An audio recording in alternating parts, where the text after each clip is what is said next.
Can't make this at home, not yet anyway. Well, it's not normally called the iced blonde, it's just the iced brown sugar oat shake and espresso. Today's a moving day, hence the van, because both my car and my van are slightly in need of some TLC from the garage, so I don't think they'd make it to Cambridge. So we're in a different van with, once again, loads of boxes. But the other night, I was up to like 11 because I was like, I am just not leaving this computer until I basically ordered everything for this show home. Because part of what I realised I find sometimes stressful is not so much the work I have to do individually, it's the fact I have a habit of dipping in and out. So because I don't necessarily complete the task, it's still in my head. So my brain's still busy with it whilst I'm trying to do everything else. So at the weekend, at Friday night, I was like, I'm literally just going to go and blitz the show home. Not saying it's completely sorted, but it's a huge amount is done. Someone asked the other day, they're like, if you could be reincarnated as an animal, what animal would you be? I was like, Spud.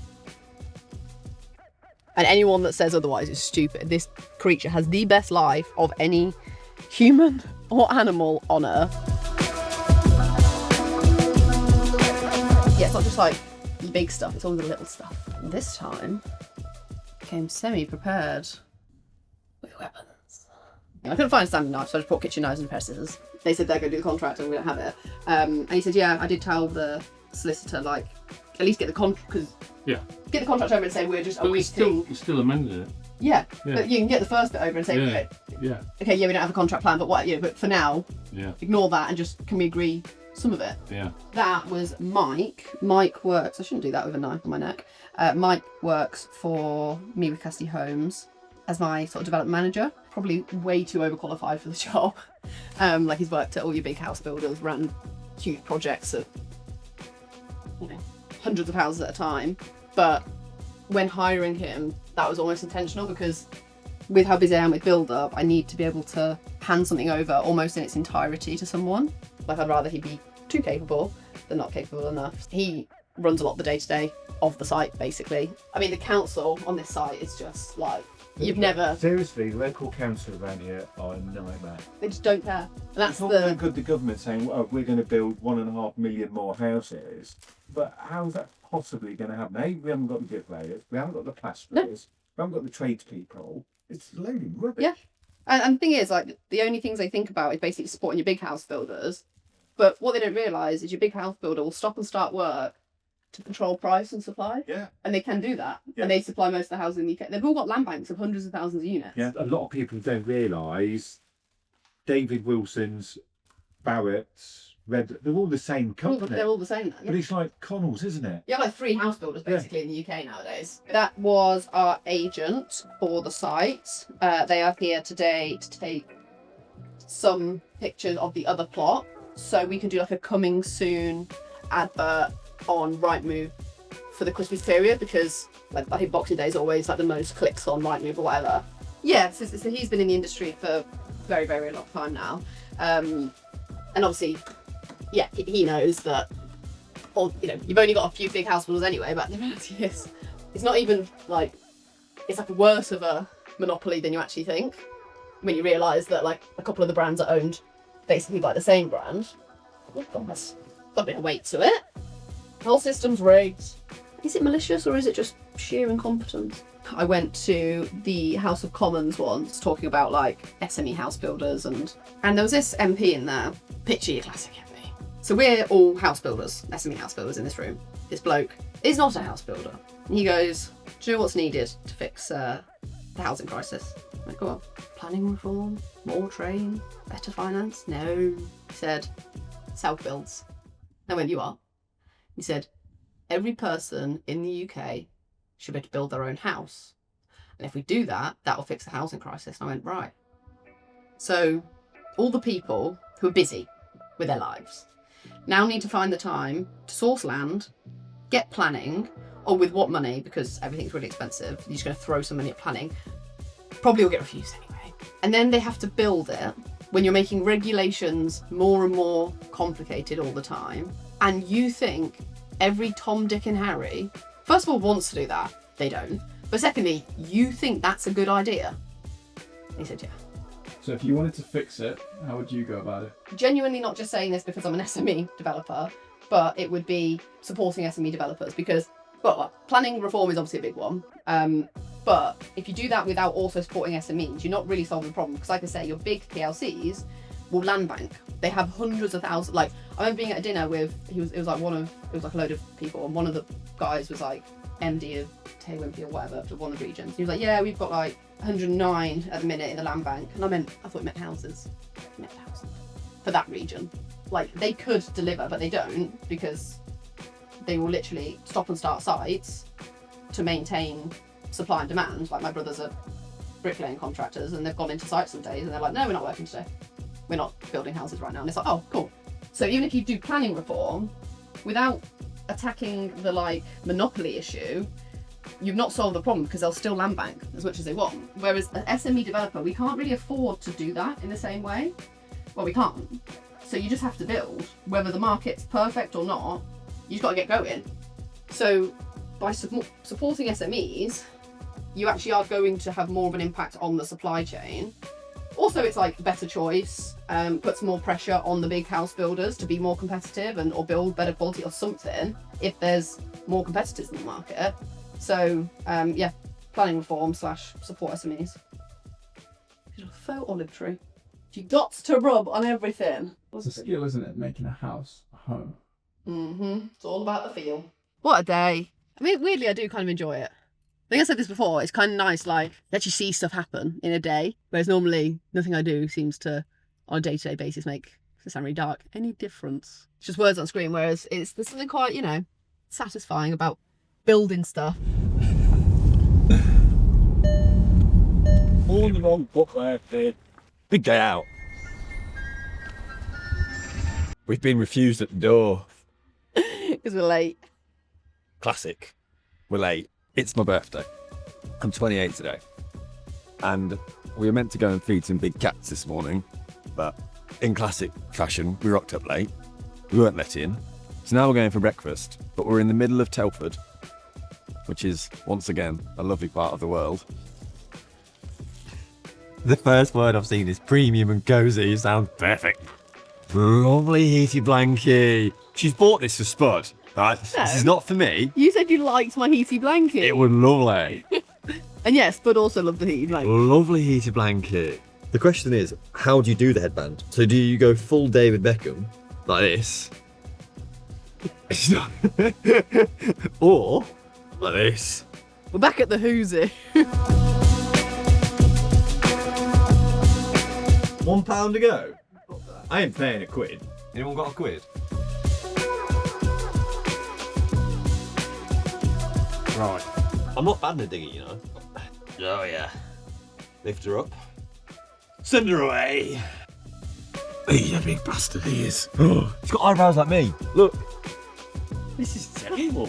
They've locked Hedwig away. Oh, for supporting this place. They're so cute. Steady now. Oh, it's not nice. Oh, you're poorly. Oh, you place go. I don't like that one. No, that was great. That's I like goats, good as a goat. but he's a... Look how much space they've got. Yeah. I like goats. That might be one of the most depressing places I've ever been in my life. Happy B-Day. But, yeah, the thought was good. The effort was good. Execution was pretty terrible. But if anyone is thinking of coming to Who's Who Dinosaur World, if you like animals, don't come. I can't tell you how bad it smells here. Well, at least all the horrible lights are on. Now we've just got no lights. No. Oh no, we got some lights. Lovely! Work. Where's it going? Where's it going? For the wall of inspiration. We need to print off a couple of bits for that wall of inspiration. Have you explained what it is? What? The wall of inspiration. Pretty self-explanatory, isn't it? It's for wins and to celebrate Wins and losses. wins, losses, and to celebrate us and the haters that got us here.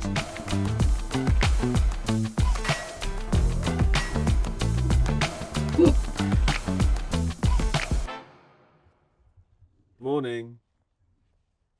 It's 4:45. It's freezing. We're off. We're off to Stockholm. Another day in my life. What can I say? Yeah, this is quite different, I can't lie.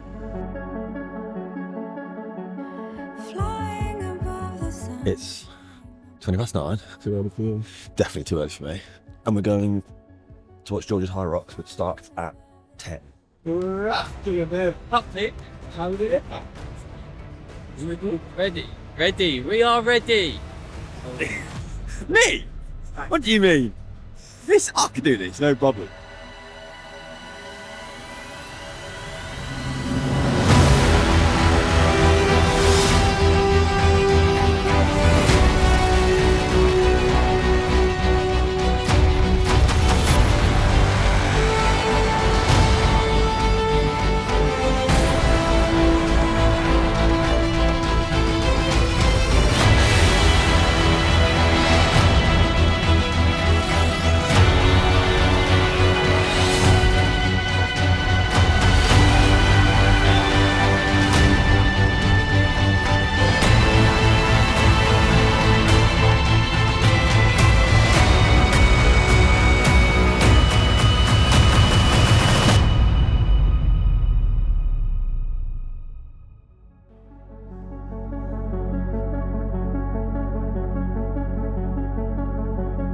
We're going to have coffee now to properly sit down after a very tough day. Cheering's tiring. Cheering is tiring. And taking the views of the city. It'll be pitch black by 3 p.m. Yeah. But apart from that, Stockholm is lovely. So we're looking at booking venues for next year for build-up events. Like, we're changing the whole way that we allow build-up members in. And basically, unless you're on a boot camp or unless you're at an event in person, you'll not be able to become a build-up member. So a lot more, I guess, qualifying. The idea is have less build-up members and have more deals. But that means that we have to do in-person events, which I'm really looking forward to. But it comes with the caveat of we don't want to do build-up events in hotels or anywhere like halls or just like normal. Like, people have been to events before. Build-up is like nothing else, and therefore the event should be like nothing else as well. We visited 5 or 6 venues across the UK. And we found the perfect one in London. Why didn't you want to do it at a hotel? We didn't want to do it at a hotel because most people know what property events are like. You go to a hotel, you go to a Hilton, you sit down, and everyone walks into the room and knows what to expect. That's because most people sell pretty much the same thing. What we offer is not. It's very, very different. So we want to have that experience, not only your experience as a build-up member, but even pre-build-up membership, just meeting us for the first time, seeing what we do, to feel different. Issue is that when you go out of hotels and other venues and whatever, they're all unbelievably expensive. We are going to have to pay a small fortune to do the events where we want to do them. Scott sent me a text earlier. Well, the first line, I won't read you out the rest, but the first line was, "Right, Peter Hitchman, time to put your big boy pants on, please," and then sent me a bill of what we need. Tens of, yeah, it's loads of money. But the reason we're doing it is the best results that we've got. Emma, Addy, all these people that have got amazing deals right now, we're either on a boot camp or at an event. The best results we get are from people that have either spent time in their week or spent time of their weekend investing it into us and into what they want to do way before they've even done it. And that's the way we're going to do it next year. So there's going to be like 8 opportunities over the year to become a build-up member, and that'll be it. It's not going to be like how it is right now. But that comes with the caveat of, like I just said, if you want to be different, being different costs thousands and thousands and thousands of pounds. I haven't told Roger either. Lovely sit down and a coffee. We have walked about 12 miles to get here though. Mostly in the wrong direction. Yeah, mostly in the wrong direction. This is Georgie Bell, and it's the only way you can say his name is Georgie Bell. It's not George Bell. I've known George since I was 19. We went to uni together, have worked with him in the past, and George from January, so in a couple of weeks, is going to be the new operations manager for BuildUp. We're at the point now where we have a lot of team members and we have a lot of BuildUp members. And actually, to fulfill both sides of that, what they need properly, you need someone to pull it all together. So you need someone to help manage the coaches, you need someone to help build the systems for the BuildUp members.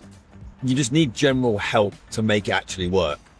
And that's the idea. Like, we didn't really think that until we started to speak to him about it, there wasn't really a role for like an operations manager until we realized we needed an operations manager. Well, BuildUp ultimately makes money from the students that ultimately get the deals as well.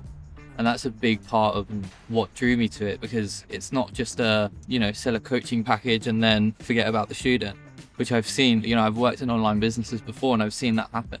So there's a real investment into the students that's made, and it's ultimately about getting that back-end system as efficient as it possibly can be, which is where operations comes into it.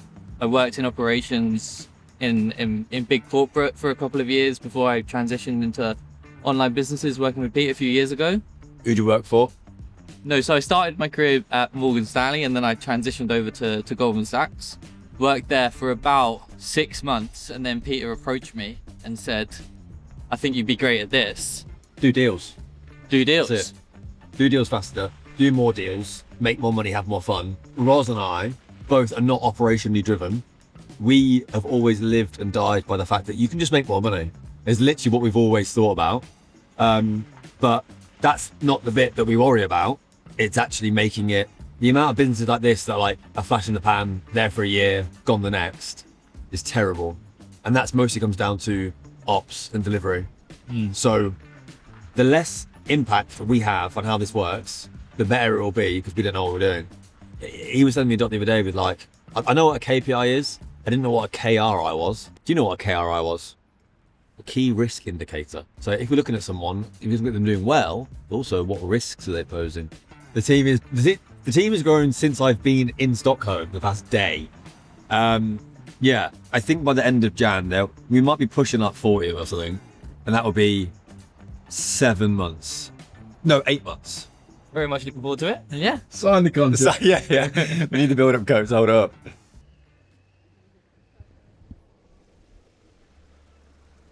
They're going to think all we do is go to zoos now.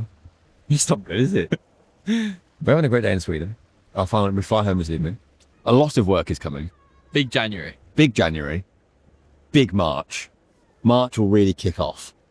But big January, big March. Yeah, a lot of the work we do is Fugazi. Fugazi, it's a wazi, it's a woozy, it's a fairy dust. Anthony does a lot of it, to be fair. There's so much going on. Actually, he voiced noted me earlier, said, Addy's deal, we just paid the initial cost for the architects, the instruction, and then the deal's now in an SPV with BuildUp and Addy.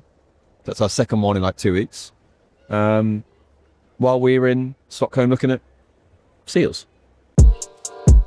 Right. A very short trip. It's Friday, the 19th of December, 10 by 7. We got here at midday on Wednesday.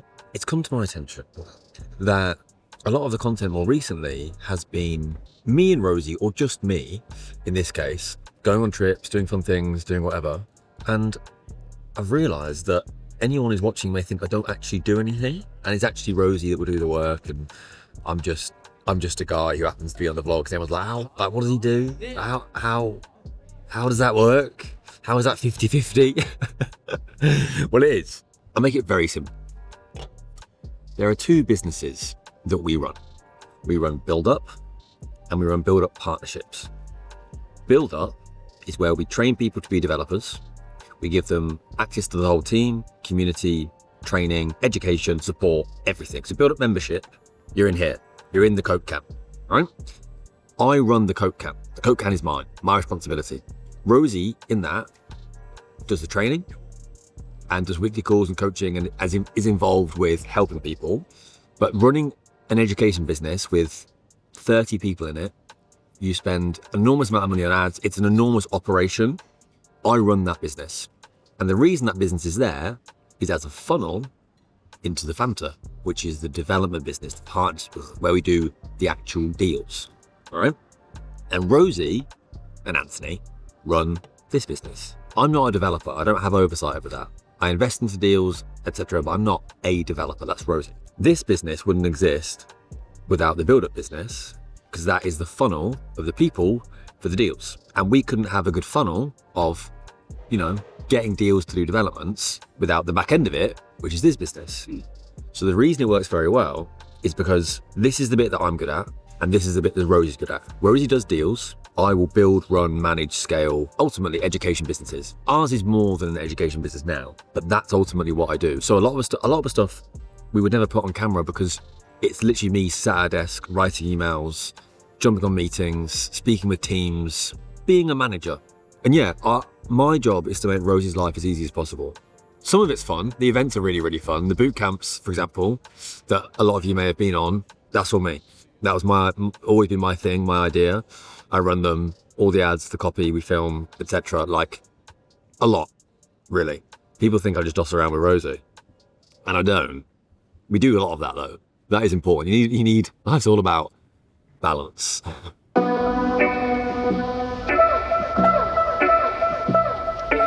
Hello. We are in Hertfordshire, about to go and visit a unit in an industrial estate, which soon will be a paddle, pickleball and high rocks gym facility. And very fortunately, we've had the opportunity to invest in it. It came through a guy called Ben who I worked with previously. He knew that I was a pickler, and then he rang me about maybe a month ago, 3 weeks ago, and said one of the guys that he works with now, does deals with, Tyler, has got a pickle scheme and needs some help with it, and is looking for partners, and said that I should chat to him. Diddly has. Hi, Rosie. Nice to meet you. Hi. Pleasure. But we've also got, I think I mentioned, an Arsenal football player who's interested. On the other side of it, and something that really matters a lot to me, is the wellness side of it. Having the clinic up there where people have, it's not just sort of sports related, but it's up here related as well. Oh my. Earlier this year. Jeez. It's you. What do you think, Diddlies? Run. Do you know what it feels like? You know that film where it's like with God? Oh, and the draw, and it's like.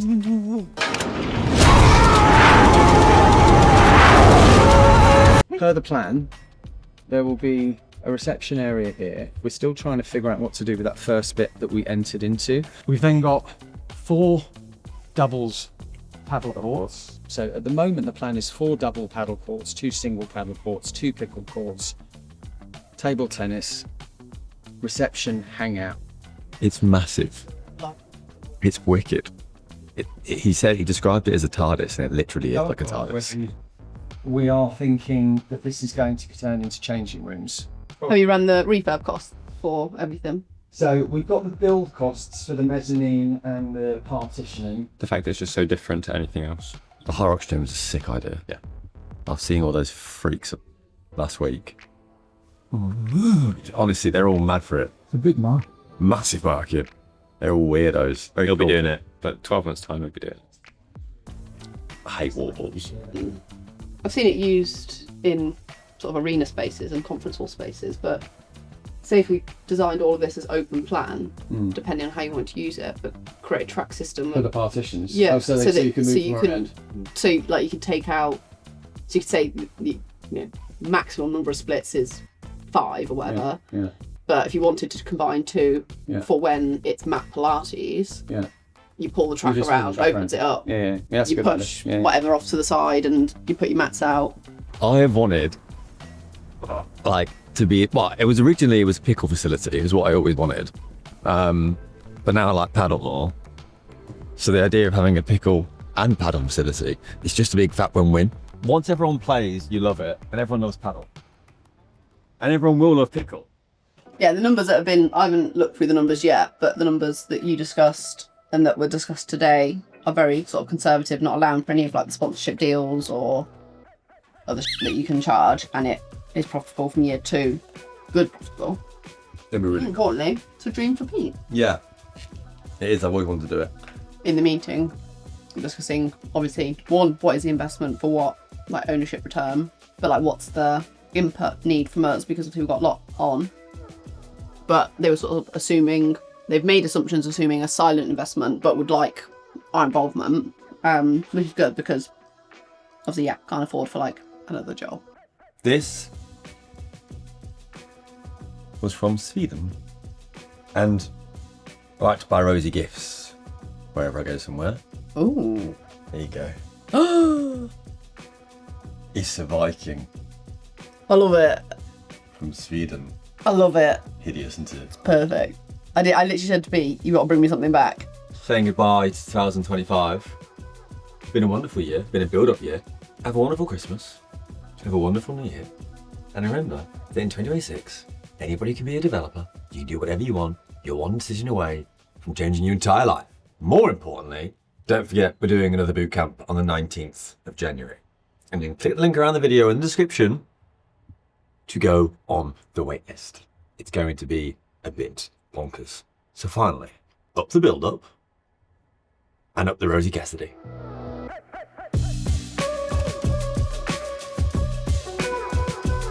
Hello! 2026!